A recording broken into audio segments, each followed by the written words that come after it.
Scrappy friends! Here is the CSI file that I will be creating for. I've used the offcuts from my stick it down layout. I changed my mind halfway through that layout and chopped it down from a 12x12 to a 9x12. So I have these 3-inch offcuts, and I was playing around with them, decided that I'd fold up the vellum, and it gave such a cool effect. I thought, well, I've got to use this on a layout. So I'm making another small folded piece for the bottom, and that large folded's not a good word, let me think of another one, concertinaed section at the top. I am now using my Daniel Smith watercolours to splash around some colour. I have gessoed my white cardstock with Finnabar clear gesso, which is lovely and smooth and toughens up the paper, readies it for all this water that I'm throwing at it.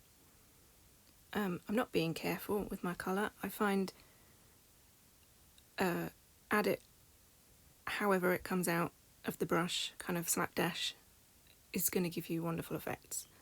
I'm splattering on, I was splattering paint, I was splattering extra water, I even sprinkled some salt on. I fell over and landed on my layout and made a hole in it. So I've patched it up at the back. It's not going to show because I'm going to put that strip over it. I'm just working out a rough placing of where everything's going to go. Tucking a few layers behind my photo, adding some paper clips, readying some slanted ends to go on the bottom concertinaed section. And now I'm going to get my photo concertinaed strip thingamabob in place. I want to get it straight on the layout, so I'm lining it up with a ruler. I know these concertinas are going to get a bit squashed down when they go in the layout, in the album, but I'm okay with that. I don't think that they'll squash completely, and even if they are flattened, it's still going to look quite good, I think. I'm adding on some slanted ends to extend the bottom concertinaed section so that it stretches across most of the page like the top section does. Again, I'm going to line that up with a ruler to get it straight.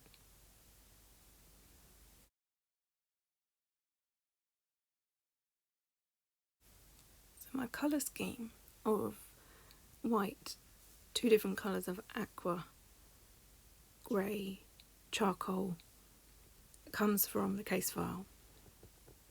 It's pretty much an exact lift of the colour palette, leaving out the pink and the orange pops. I'm working a visual triangle with the 3 paper clips. This little one's going to go over the initial. I'm going to make a slot for the arrow to go into. And then there's the one holding the photo in place as well.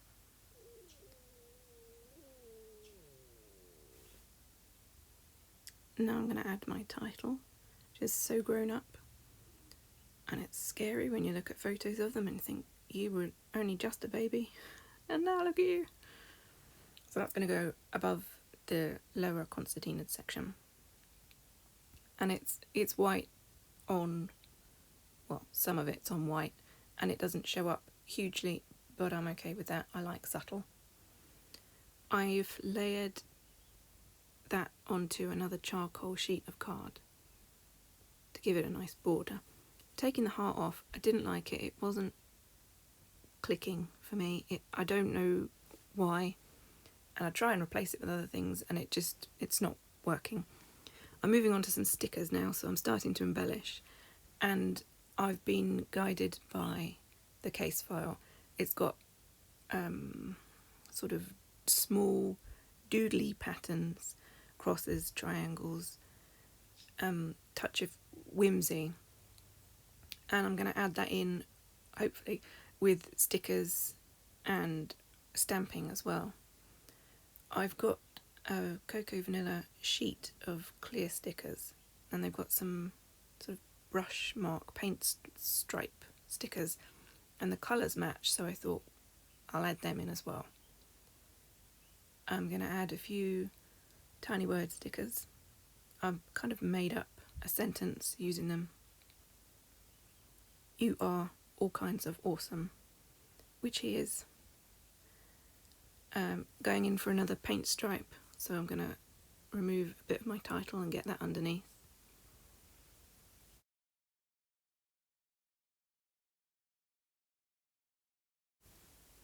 And then I will be moving on to stamping.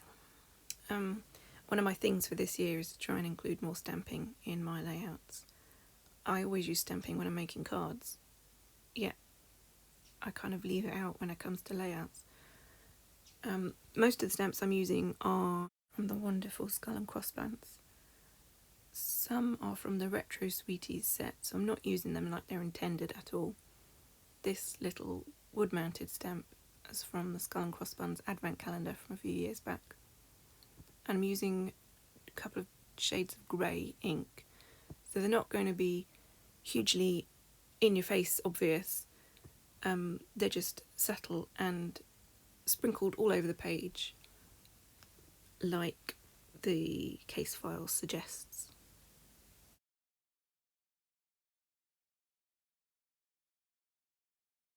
I'm adding a few white puffy circular stickers. These are from Feed Your Craft.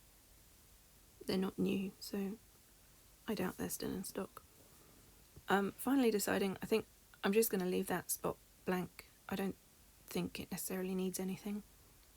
And then mounting onto this charcoal cardstock. This is from Paper Mill Direct, and it's a really nice shade. I think I might need to get some more. You know me and cardstock, gotta have it all, some in every colour. Using some super strong double-sided sticky tape to hold it in place because my background is slightly warped, and this will just help flatten it all out. I've taken off a few of the release strips first to get it in place, making sure that I haven't got it wonky, and then taking the rest off. And then I'm pretty much done. I'm going to add the date, and I'll add my journaling after I've shared it. And that's me done. Thank you very much for watching. Here are the close-ups. Please check out CSI and like and subscribe and all that jazz, and I'll see you in the next one. Bye.